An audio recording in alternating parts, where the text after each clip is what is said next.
Welcome back. Appreciate all the new views we had and the new subscribers following us along here on the 68 C10 Restore. Also have a couple more videos up for you new subscribers if you want to take a look at on some previous builds. But this morning, if you followed the channel, or even if you haven't, if you watched the old videos, you know, I ended up having to respray the black on the roof of the truck.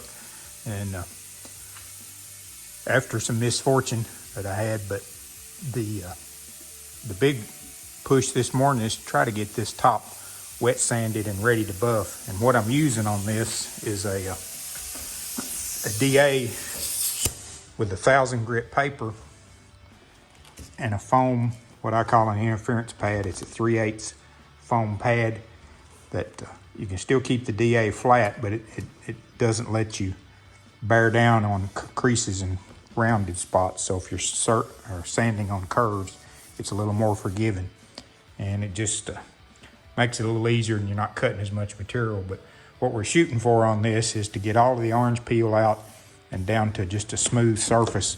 I've got enough clear on the roof that I can do that. So this is with 1,000 grit. I'm getting down pretty close to stopping with that, and then I'm going to jump to 2,000, and from there I'll jump to 3,000, and then finish with 5,000, or maybe even an 8,000. But basically all you're doing when you get up that grit past about 3,000, you're just mostly polishing rather than doing much sanding or removing material. But it does make the buffing process go a lot quicker, and on this black it helps get out any minute scratches that you will see that you probably wouldn't see on any other of the lighter colors. So in my case, I really need to do that, probably take it to at least 5,000. But that's my progress so far for today. And had a run on the above the window there, and I got it out. And the way I usually get a run out, if it's a very significant run, is I take a single edge razor blade and just scrape the top of the run down,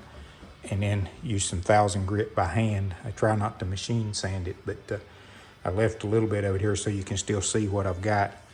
You can see right there, that's what that was a run. So I finished sanding that with 1,000 here, and get the rest of that out.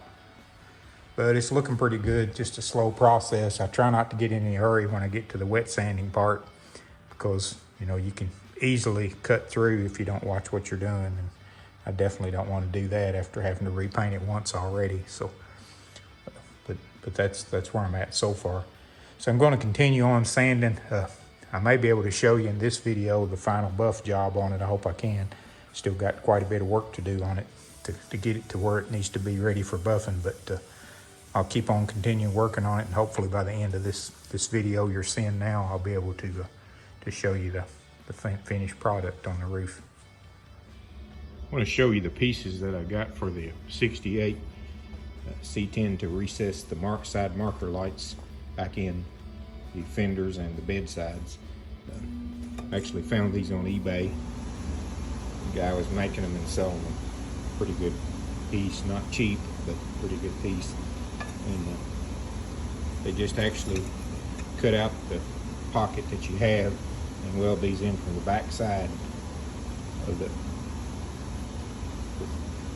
I'm just using spot tack welds on the back side of these, and I've got one of them set in. Let me show you what that looks like. Okay, here's a look at the side marker on the fender before the recess piece that I'm going to put in to make the marker light more flush. You can see how much it sticks out past the fender, and we're hoping that's going to cure this.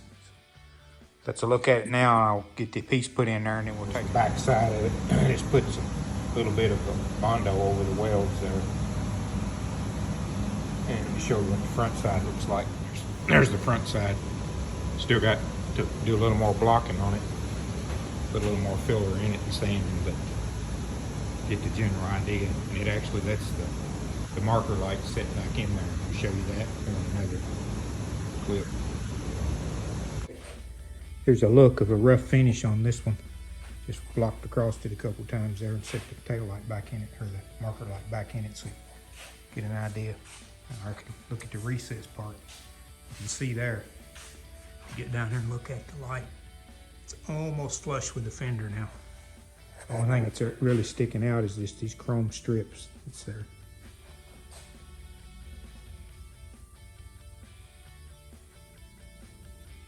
Here's a look at the grill after I got it finished, got the insert and the lights put back on it. So it's ready to go back on the truck. Got the new chrome surround pieces on.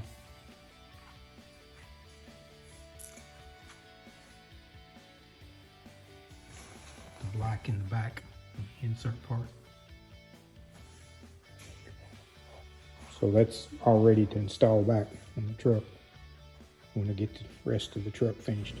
So today I'm going to buff this driver's door. I've got it wet sanded down all the way down to 5,000. And I'm going to put you on the tripod here and show you how I'm going to buff it. So I'm just going to use a red foam pad. And this is just a sort of a light to medium cut pad. It's pretty fine texture. Doesn't do a lot of coarse cutting, but on this door we don't really need a lot of cutting, we just need shine.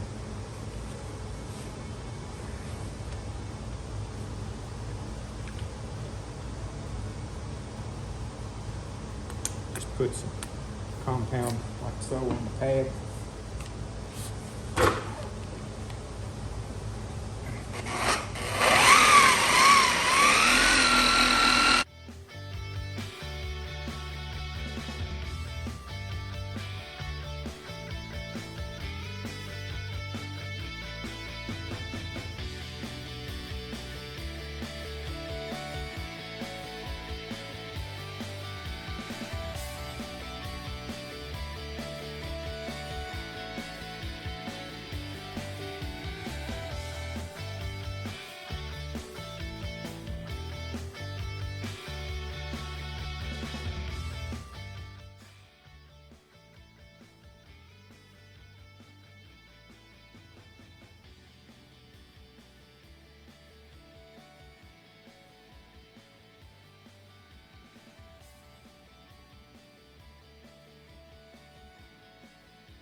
I always tape up my edges so I don't buff through on the sides. You can go back right on your final polishing and then just pull the tape and just buff what little bits right there on the edge without much problem.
Starting to get there.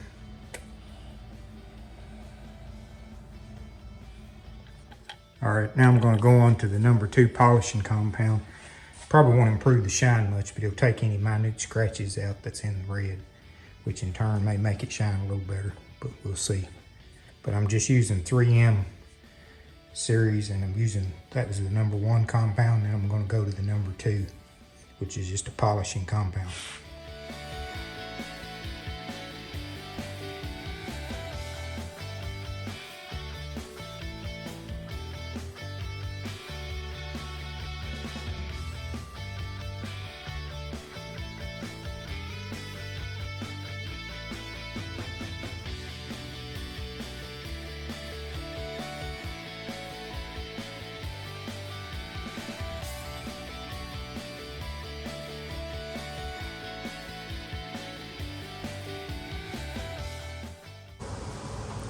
You can see now on those taped edges, I just run the number 2 compound right over there, and it'll just blend that end on that edge there where I had the tape line.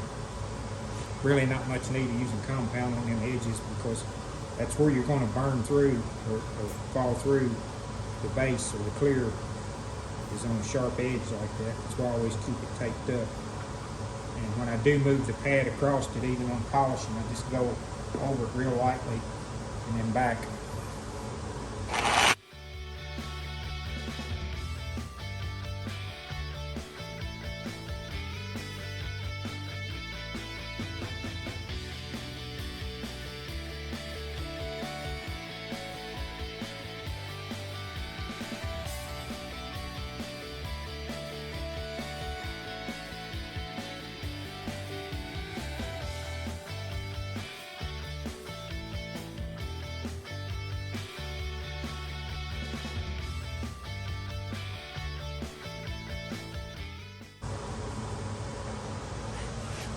This red doesn't really show the reflection like black or another color would, but there you can kind of see.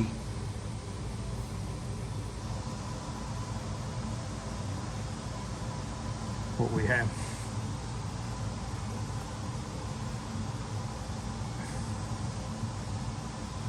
Suits me. May not be a show car shine, but I'm satisfied with how it's turning out.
All right, I'm going to move on around here and polish the corner on the black where I have it buffed already.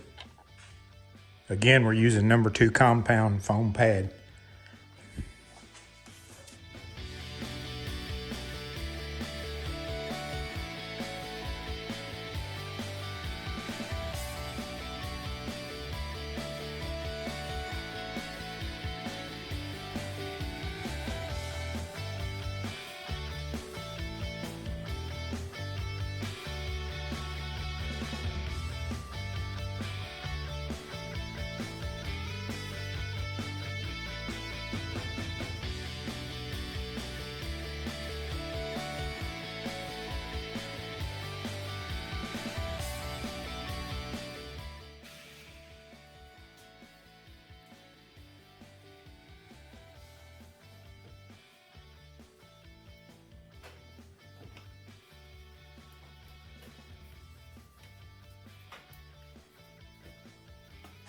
as you can see, the black has a lot more reflection than the red because of the darker color. But the red's got probably as much shine as the black, but the black really shows it a lot more. The only bad thing about black is it does show little minute scratches. That's why I go a little extra with the polishing compound on this to make sure that I've got all of that out and try to keep the swirl marks off. So it's looking pretty good though. Okay, here's a look at the black where I used the number 2 compound on. Still haven't got the very top done, obviously, but got this around here. I'm going to try to get all the way around this back window polished and finished so I can put the back glass back in. And, I won't bore you with the rest of the polishing, but I think you see how I do it. Now, there's different ways that guys do cut and buffing. This is just the way I've always done it, and have had pretty good success with it. And like I say, I'm sure it's not a showroom shine or a show car shine, but you know, we're not building a show car here. It's just a cruiser that needed some help and improvement, and hopefully that's what I'm doing here. So I'm going to end the video this week on that, and thanks for watching. Thanks especially to all the new subscribers and the old subscribers that's hung with me. I think we're gained probably close to 300 in the last few days, last couple weeks, and I appreciate every one of them. Hope I can keep bringing you some decent content that keeps you halfway interested in my videos. And remember, like, share, and subscribe. If you have a friend that's interested in old trucks and restores and rescues, that's mainly what I do. Got the 86 rescue truck project square body coming up next that we're going to convert to a short bed and do quite a bit of body work, a little bit of rust repair on it, and try to get it looking the best we can. So look forward to that video. I'm going to try to get this truck pretty much wrapped up before I start in on that. And also next week, I have to, if any of you follow me, the silver Chevy truck that I built, I've developed a tick in the motor, and I've determined it's a bad lifter. So I've got a new camshaft and a set of lifters, and I'm going to put in that, probably put some valve seals on it too while we got it in there. So that'll be on next week's video. So if you like that kind of stuff, a little bit of mechanical stuff, we'll tune into that and see if we can get that truck ready to go. But that'll wrap it up for this week. Thanks for watching. Have a good day.